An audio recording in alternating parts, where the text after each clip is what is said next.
Comenzó sin un sonido.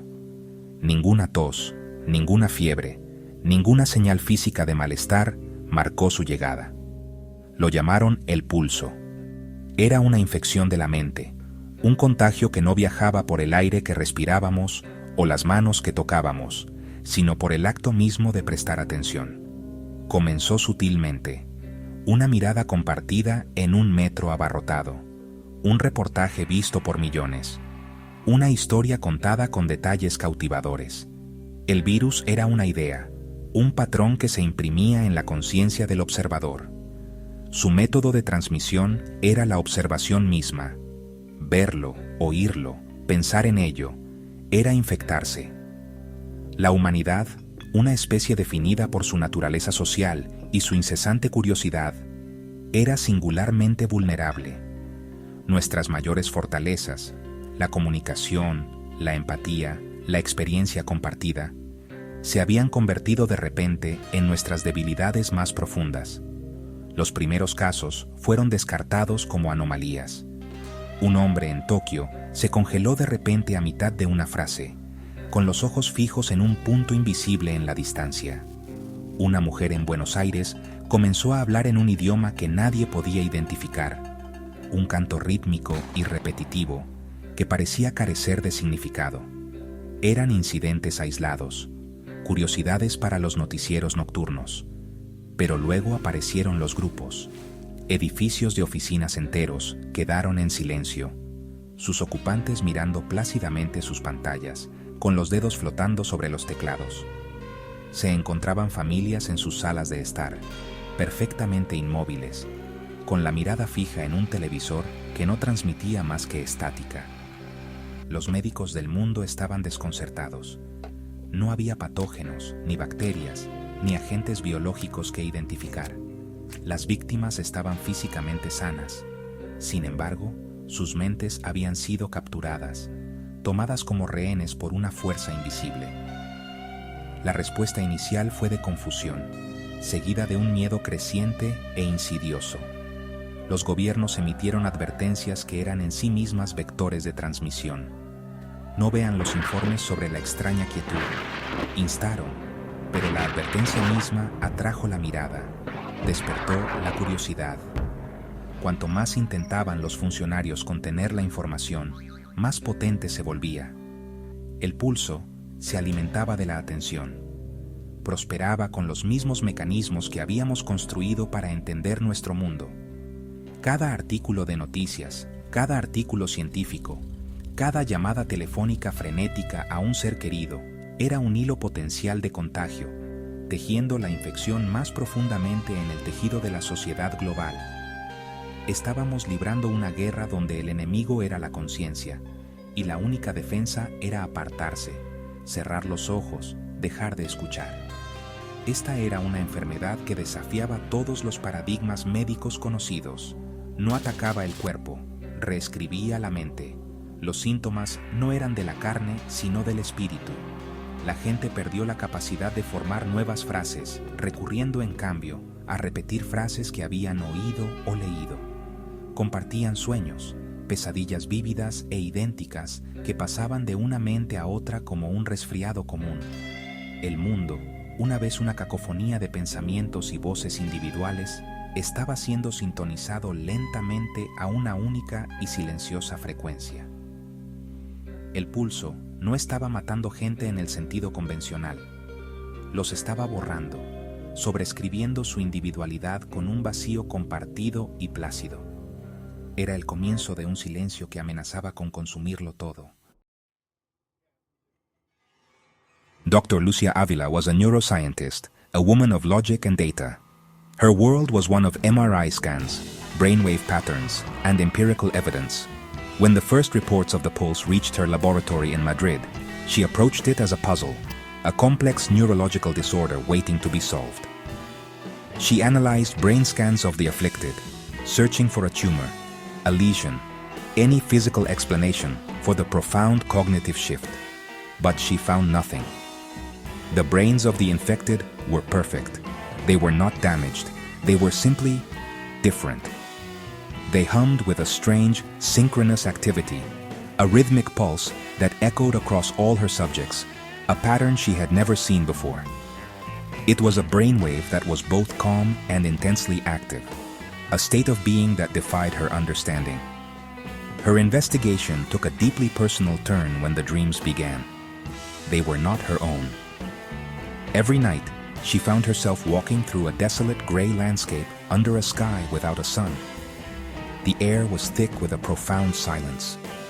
In the distance, a solitary figure stood, a young boy, no older than 10, with eyes that held an ancient, unsettling wisdom.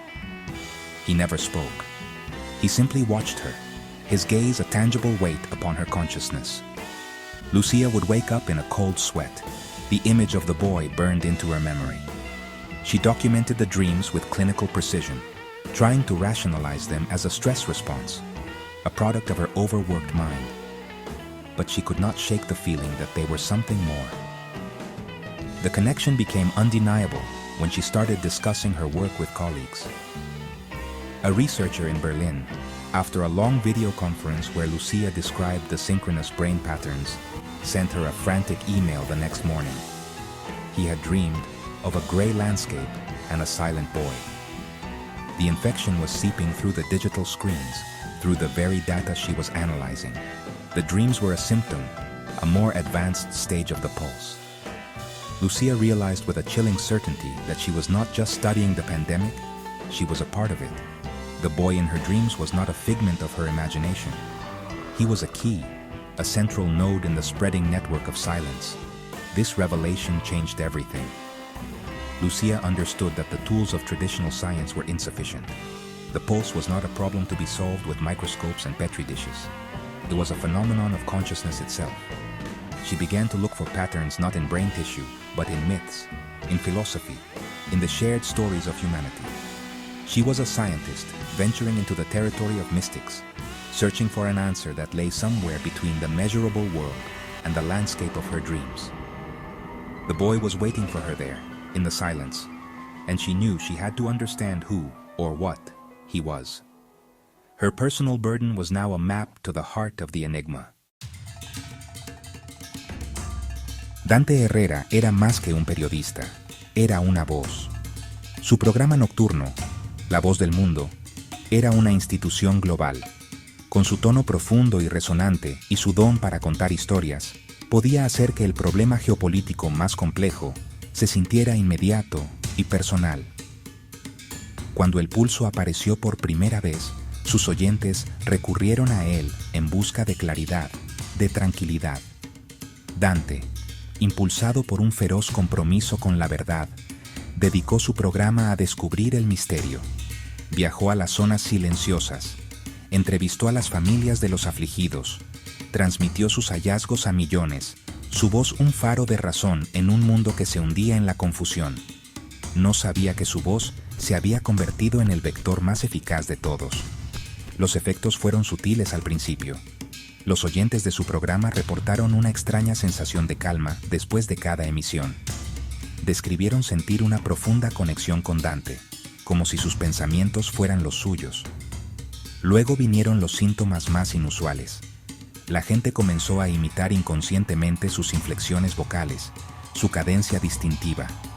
Frases de sus informes aparecerían en sus conversaciones diarias, repetidas textualmente, sin contexto. Un oficinista en Chicago murmuraría de repente, un silencio que respira, una frase del último informe de Dante.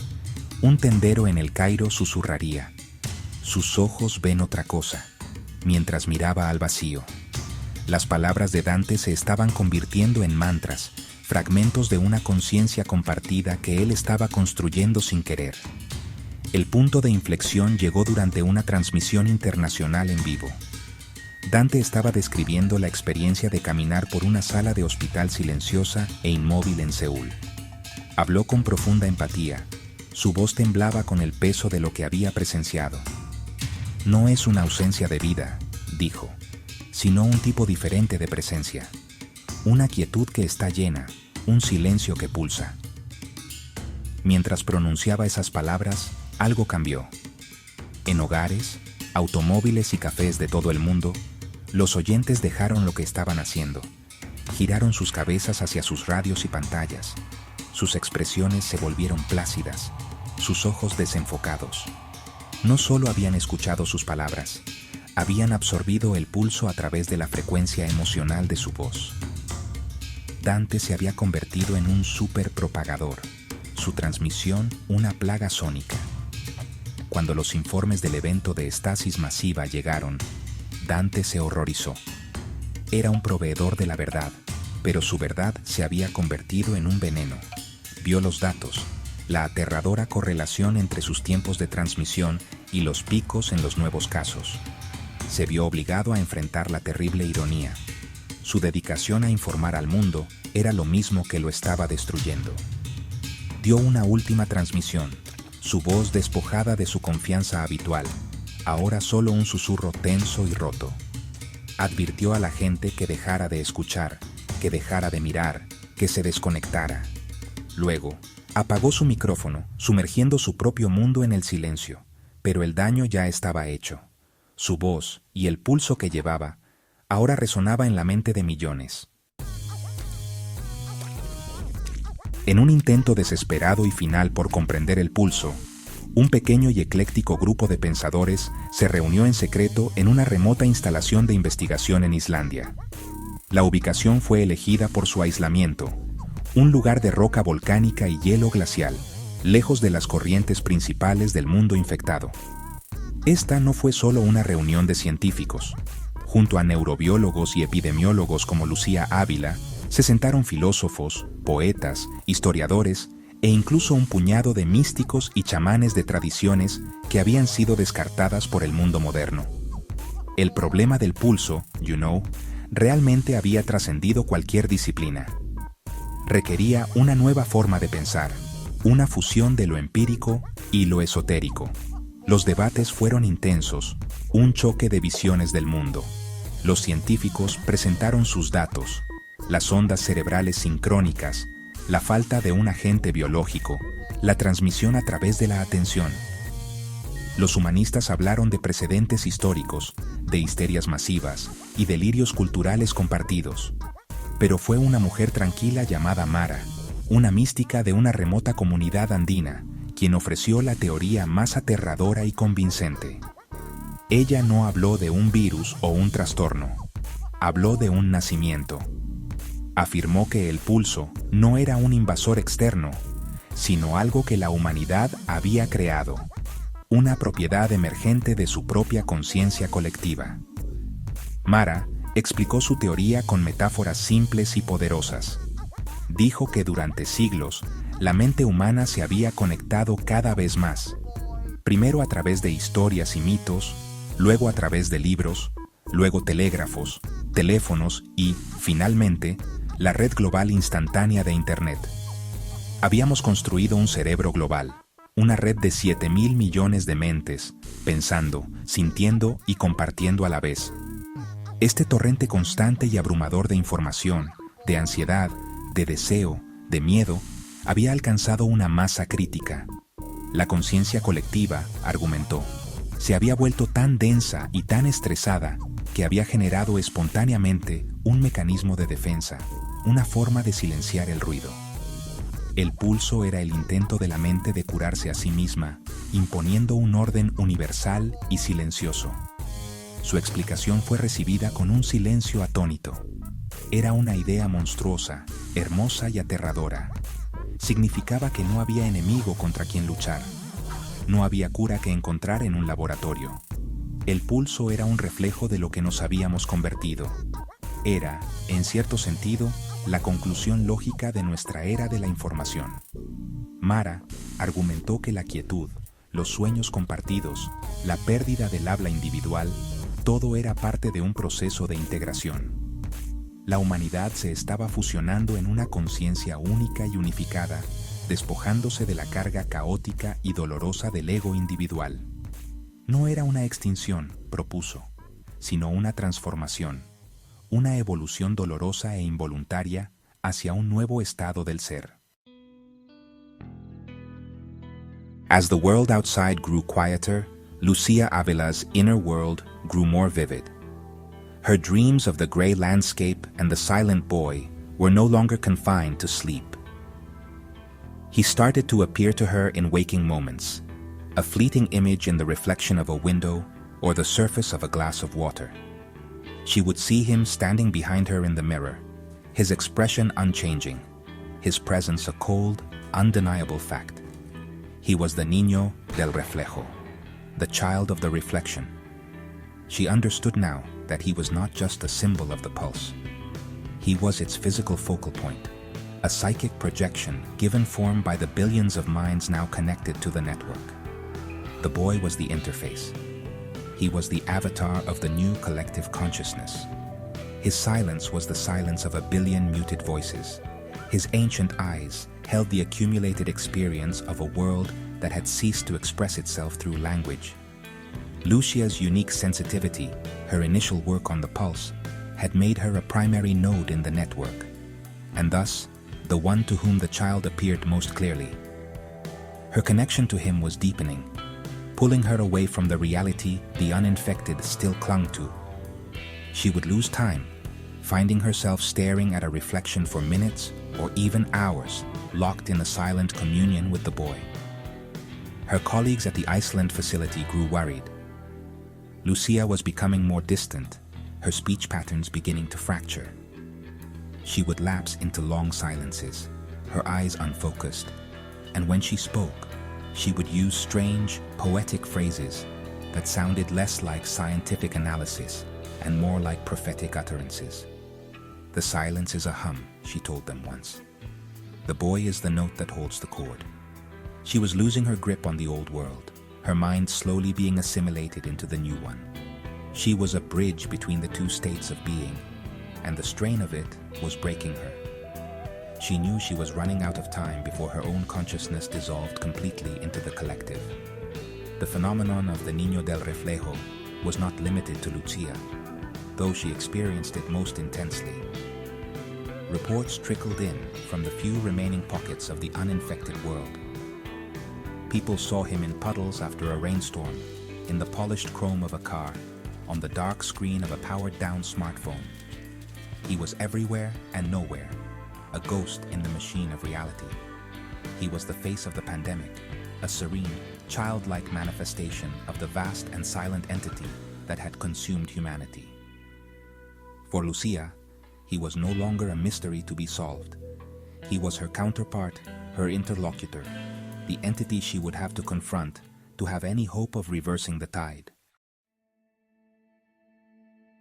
Los sistemas complejos que manejaban el mundo comenzaron a fallar, no con una gran explosión, sino con una parada silenciosa y lenta. Las redes eléctricas fallaron mientras sus operadores miraban fijamente los paneles de control. Las cadenas de suministro se deshicieron cuando los camioneros se detuvieron al costado de la carretera, con la mirada fija en el horizonte. Los mercados financieros globales, que antes eran una tormenta frenética de transacciones digitales, se quedaron planos en una línea tranquila e inquebrantable. Fue un colapso nacido de la falta de atención. La compleja coreografía de la vida moderna requería que millones de personas realizaran sus roles específicos, y uno por uno, los artistas abandonaban el escenario, uniéndose a la audiencia silenciosa. Las grandes ciudades del mundo se convirtieron en vastos y silenciosos monumentos. Nueva York, Londres, Shanghái, sus calles, que antes eran ríos de movimiento humano y mecánico, ahora estaban extrañamente quietas. Los autos quedaron abandonados en medio de las intersecciones. Las tiendas permanecieron abiertas, con su mercancía intacta. Millones de personas permanecieron, pero ya no eran habitantes en el sentido tradicional. Eran parte del paisaje, tan estáticos como los edificios a su alrededor. Se paraban en parques, en puentes, en torres de oficinas, sus mentes conectadas al zumbido global del pulso, sus cuerpos meras cáscaras dejadas atrás. El mundo no había terminado. Se había puesto en pausa, congelado en el último momento antes de que el silencio se volviera absoluto. Para los pocos que quedaron, los dispersos, la supervivencia se convirtió en una lucha solitaria y primitiva. Buscaban alimentos enlatados en supermercados silenciosos, moviéndose como fantasmas por un mundo que ya no les pertenecía. La mayor amenaza no era el hambre o los elementos, era la soledad. Era el silencio constante y apremiante y la tentación de simplemente rendirse, de mirar una superficie reflectante durante demasiado tiempo, de escuchar demasiado de cerca el silencio y de unirse finalmente al colectivo sereno y sin pensamientos. Eran las últimas brasas de individualidad en un mundo que había abrazado una conciencia unificada, y su aislamiento era un peso profundo y aplastante para el alma. Desde el cónclave en Islandia, el pequeño equipo de supervivientes, liderado por una Lucía Ávila que se estaba desvaneciendo y un Dante Herrera lleno de culpa, vieron cómo el mundo se oscurecía. Sus instrumentos mostraban que la onda cerebral sincrónica, el pulso, se estaba convirtiendo en la señal dominante en todo el planeta. Las mentes de la humanidad se estaban fusionando, sus pensamientos y recuerdos fluyendo juntos en un solo y masivo océano de conciencia. Fue en este estado de colapso global que concibieron su plan final y desesperado. No intentarían curar el pulso, intentarían reiniciarlo. Su objetivo era un lugar construido para estudiar la esencia misma de la realidad, el gran colisionador de hadrones en el CERN. El viaje a las instalaciones del CERN, cerca de Ginebra, fue una peregrinación surrealista a través de una Europa silenciosa. Lucía, Dante y un pequeño equipo de ingenieros y físicos viajaron en vehículos blindados, sorteando caminos llenos de coches abandonados. Condujeron por ciudades de estatuas, sus antiguos ciudadanos congelados en las poses mundanas de sus últimos momentos activos.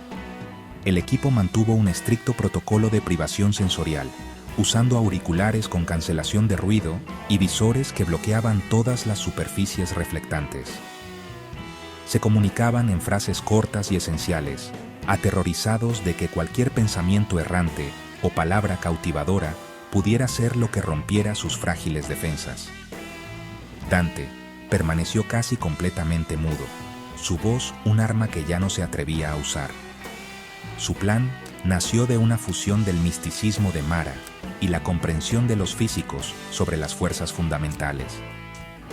Si el pulso era un campo emergente de conciencia, una nueva capa de realidad tejida a partir del pensamiento humano, quizás podría ser interrumpido por una poderosa y controlada explosión de energía. El gran colisionador de hadrones era la única máquina en la Tierra capaz de crear tal interrupción. Su teoría era audaz y no probada. Usarían el colisionador no para chocar partículas, sino para generar una frecuencia de resonancia específica, un contrapulso diseñado para desacoplar las mentes conectadas. Era un tiro en la oscuridad, un intento de usar la herramienta maestra de la ciencia física para realizar una especie de exorcismo global. Mientras trabajaban para reactivar la instalación inactiva, la condición de Lucía empeoró. Ella era el epicentro de sus esfuerzos, su mente el único instrumento que podía sentir la frecuencia del pulso y guiar la calibración del contrapulso, pero esta conexión también la estaba consumiendo. Se movía entre nuestra realidad y el mundo silencioso del colectivo, su habla convirtiéndose en una serie de fragmentos crípticos. Él está esperando en el núcleo, susurró, con los ojos fijos en el corazón del detector principal. El reflejo es más profundo en el punto de la creación. El equipo trabajó contrarreloj, corriendo contra la absorción final de la mente de su científica principal. Llegó el momento. La enorme máquina cobró vida, un zumbido bajo que vibraba a través de los cimientos de concreto. En la pantalla principal se mostraba un patrón de onda que representaba la salida de energía del colisionador. Al lado, Lucía, con el rostro pálido y traslúcido, observaba otra pantalla que mostraba la onda cerebral global del pulso. Su tarea era guiarlos para sintonizar su onda de energía para que coincidiera y luego abrumara la frecuencia del pulso. Era el dúo definitivo. La mente colectiva de la humanidad contra la máquina más poderosa jamás construida. A medida que los niveles de energía subían, Lucía cerró los ojos. Ya no estaba en la sala de control. Estaba entrando en el paisaje gris de sus sueños por última vez. In the silent gray expanse of the collective mind, Lucia walked toward the boy. The niño del reflejo stood waiting for her, his expression for the first time holding a trace of something other than placid observation. It was curiosity. Behind him, the shared memories of billions of lives swirled like a silent, colorless storm. As the hum of the collider in the real world grew louder, the gray landscape around them began to vibrate, to show signs of static and interference. The counterpulse was reaching this inner world. Lucia knew this was her only chance. She had to understand the purpose of this transformation from its source. Why? Lucia asked, her thought formed not in words, but in pure concept, the only language that worked here. The boy did not answer directly. Instead, he opened his mind to her. He showed her the cacophony of the old world, the endless noise, the constant anxiety, the anger, the fear, the loneliness of 7 billion individuals shouting into the void. He showed her the pain of a species that had become too aware, too connected, yet more isolated than ever. The pulse, he revealed, was not a disease. It was an answer. A self-prescribed cure for the agony of individuality. It was a retreat into a shared, dreamless peace. A collective desire for silence made manifest. You are a memory, the child finally projected, his thought clear and sharp in her mind. The last echo of the world that screamed, "This silence is what you all wished for." As he spoke, the vibrations from the collider intensified. The gray world began to fracture, cracks of blinding white light spreading across the horizon. The counterpulse was working. The network was breaking. The child looked at Lucia, a flicker of something like sadness in his ancient eyes. They will be alone again, he projected, and they will forget why they wanted this peace. Lucia felt the immense, silent consciousness of humanity begin to fray, to splinter back into individual minds. With a final, deafening roar of energy, the connection shattered. In the control room at CERN, Lucia gasped and collapsed. Dante rushed to her side. Across the globe, in silent cities and quiet fields, people stirred. They blinked, confused, as if waking from a long, strange dream. They looked at their hands, at the faces of the strangers next to them, with a dawning horror of recognition and a profound sense of loss. The pulse was gone. The world was loud again, filled with the first hesitant, fearful voices of billions of people suddenly and terribly alone. The silence had been broken, but in its place was not a celebration, only the echoing memory of a quiet peace that was now lost forever.